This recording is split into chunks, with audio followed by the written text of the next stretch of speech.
kalau sekarang nasihatnya ditambahin. Iya. Be the best version of you.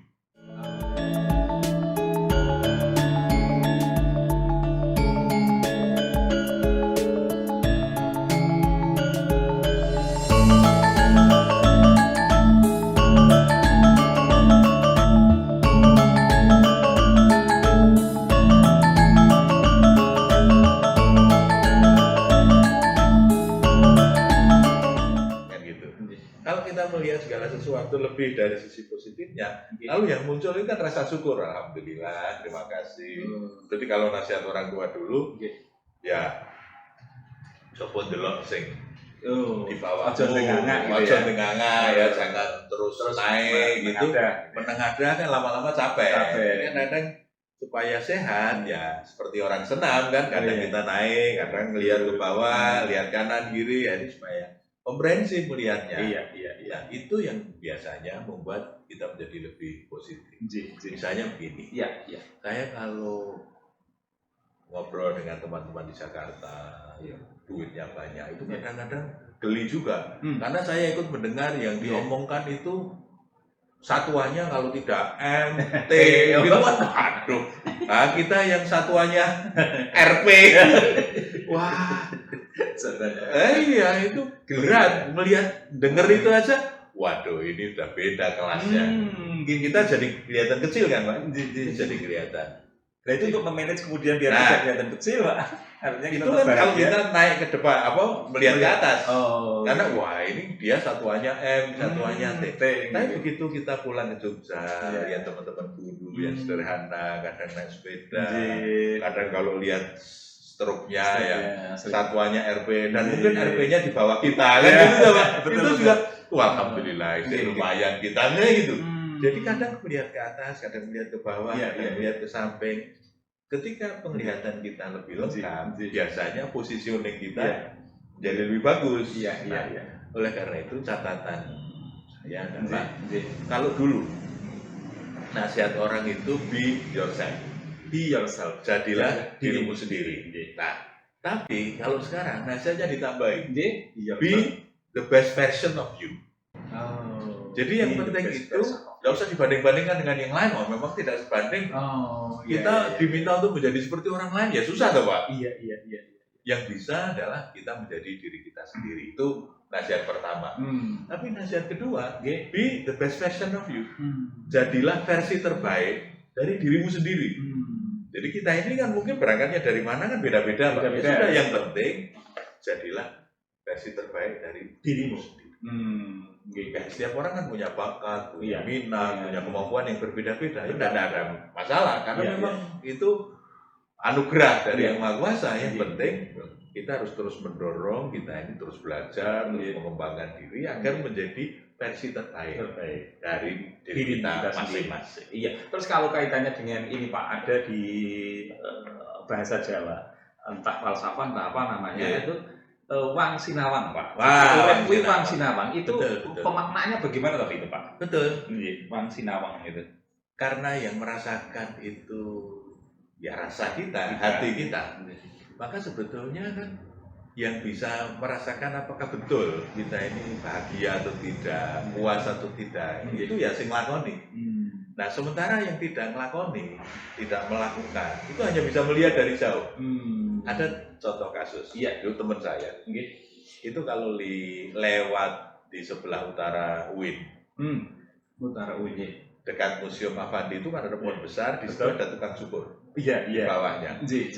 Teman saya ini pengusaha, dan dia sedang bermasalah. Itu salah satu komentarnya yang disampaikan ke saya begini, Mas, saya kalau lewat di bawah pohon besar itu, rasanya saya mau bertukar tempat. Maksudmu piye? Bagaimana maksud Anda? Saya pengen jadi tukang cukur aja. Saya jadi pengusaha malah pusing. Loh, bener nih kamu mau jadi tukang cukur? Nah, anu ya Mas, kelihatannya enak sekali. Kelihatannya apa yang kamu lihat kok enak sekali? Nah, Bapak tukang cukur itu meskipun di bawah pohon, itu kalau ketemu temennya dengan sangat ekspresif dan seperti nggak ada beban. Betul. Rasanya pengen bertukar tempat. Nah, dia belum tahu rasanya kalau punya duit, ya kan? Dia belum pernah merasakan dia punya duit seperti tukang cukur itu kan? Iya, dengan itu. Nah, kalau dia biasa pegang duit banyak sebagai pengusaha terus jadi tukang cukur, wah, bisa mati gaya dia. Dia bisa mati gaya kan? Betul. Dia mati gaya. Nah, itu yang tadi disebut Wang Sinawang. Nah, tukang cukur juga begitu mungkin. ya, mungkin tukang cukur melihat pengusaha bos ini, enaknya jadi juragan, duitnya banyak. Saya ada teman dealer mobil. Iya. Saya komentari dia, enak ya kalau jadi dealer mobil itu. Kalau mau ganti mobil tinggal buka laci, ambil kunci, mau pilih mobil yang mana. Iya. Terus Pak, pesan Pak. Jawabnya apa? Terus betul Pak. Sampean ngrasake. Loh, apa masalahnya? Di mana ngrasake? Merasakan apa? Mas, saya itu kadang kalau malam nggak bisa tidur. Kenapa? Saya harus berpikir keras. Ini jatuh tempo di bank tanggal sekian mesti main di bank ya. Oh iya. Kan karena jumlah besar ya. Nah ini kalau mobilnya belum laku, saya sudah harus mengangsur. Duitnya belum ada. Padahal dalam jumlah banyak kan mobilnya tidak cuma satu. Betul. Mumet Mas. Enak sampean jadi guru tanggal piro dari tanda tangan. Ada dia belum pernah merasakan bagaimana jadi tanda tangannya Cine piro kan gitu Pak. Betul. Itu Wang Sinawang orang itu. Ya, makanya tadi yang penting adalah be the best version of you. Dimanapun mau jadi pengusaha, mau jadi tukang cukur, mau jadi guru, mau jadi apapun. Yang penting kita ini berusaha menjadi versi terbaik dari diri kita sendiri dan kita nikmati apa yang kita lakukan. Jadi guru ya harus happy di situ. Jangan kemudian kita sudah memilih jadi guru, tapi ingin penghasilannya seperti pengusaha. Ayo Pak. Ya kalau kita sudah memilih jadi guru, ya sudah jadi guru. Dengan segala konsekuensinya. Kalau mau duitnya banyak ya sudah jadi pengusaha gitu. Meskipun mumet. Itu satu paket. Nah, istilah istri saya kabeh ki opo-opo kan sak paket, Mas. Jadi ya harus kita terima paket lengkap. Jangan kemudian kita hanya menerima yang sebagian yang kita lihat enak-enak. Yang nggak enaknya juga harus diambil. Dan itu bagian dari paket lengkap yang harus kita nikmati. Pak Irut, jadi begini, saya melihat fenomena yang kemudian di masyarakat masih ada yang kemudian frustasi, kadang-kadang ada yang sampai ekstrim bunuh diri. Nah, peran dari psikolog ini menurut hemat saya, tapi ini sekaligus subjektivitas pandangan saya, belum secara masif untuk kemudian seperti dokter praktek. Bagaimana kemudian ilmu-ilmu yang disampaikan Pak Irut tadi itu sebenarnya bisa tersebar ke masyarakat sehingga kemudian Wang Sinawang ini bisa terinternalisasi, kemudian artinya harus dengar terus, tapi kadang-kadang dulu ngisor. Nah, bagaimana kemudian psikolog ini bisa buka praktek juga, Pak? Artinya di kota Yogyakarta ini di sudut-sudut itu ada buka praktek psikologi, konsultasi. Walaupun mungkin untuk lembaga formal sudah artinya masa perguruan tinggi mungkin sudah. Kayak khususnya juga mungkin untuk anak-anak yang kesulitan, yang pelajar gitu Pak, untuk bisa mengkonsultasi mereka yang frustasi, karena sekarang kan mereka konsultasinya itu langsung dengan gadget, dengan handphone begitu, yang kadang-kala ini tanpa pembimbingan sehingga mungkin dia kalau yang disampaikan Bunda Wening tadi sebelum dialog ini ada namanya self diagnosis atau mental diagnosis saya kurang tahu gitu seperti itu. Jadi menganalisa sendiri begini gitu, mencarinya hanya dari gadget gitu, tidak dari konsultan yang benar seperti memang kadang-kadang karena ini eranya era keterbukaan, teknologi informasi sedemikian rupa kan orang bisa mengambil sumber dari mana saja yang belum tentu anak-anak Pak itu Pak. Anak remaja dan belum tentu sumber yang diambil itu bisa dipertanggungjawabkan. Padahal ini kadung dipercaya. Betul. Tanda-tanda apa gitu toh. Saya saja percaya Pak itu.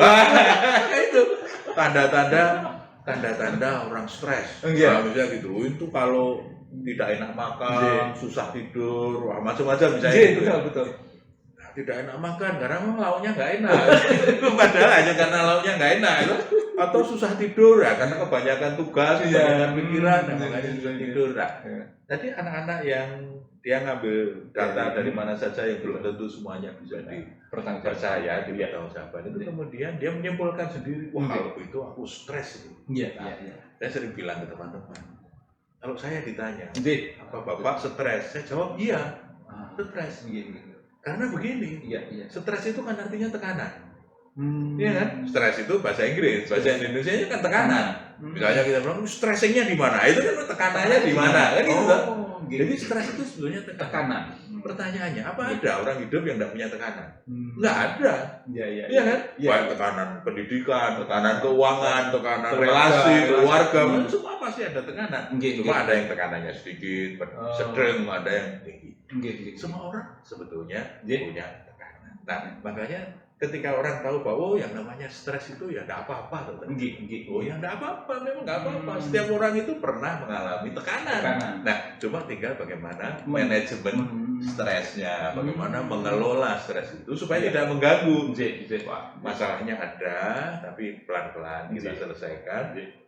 Akhirnya nanti beres. Nah, mudah-mudahan teman-teman psikolog, teman-teman konselor bisa membantu kalau ada yang kesulitan. Supaya ada pemahaman yang lebih sesuai dengan kaidah-kaidah akademik lah.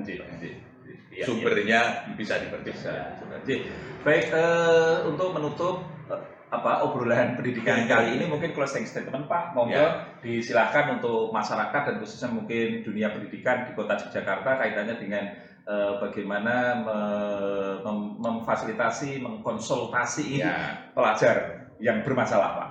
Atau bagaimana Pak? Memang perlu didampingi dan terutama yang perlu adalah mendampingi anak-anak supaya sejak awal dia lebih bisa mengenali potensi dirinya, kemudian dia kembangkan sesuai dengan pilihan hidupnya masing-masing. Nggak harus sama kan, supaya orang bisa berkembang sesuai dengan jalurnya sendiri-sendiri. Mudah-mudahan dengan begitu orang bisa optimal di tempatnya masing-masing, di bidangnya masing-masing. Baik, terima kasih. Sahabat pendidikan, itulah tadi obrolan saya dengan Bapak Dr. Khairuddin Basori MSI. Mudah-mudahan bisa bermanfaat dan kita berjumpa kembali di lain kesempatan. Sampai jumpa.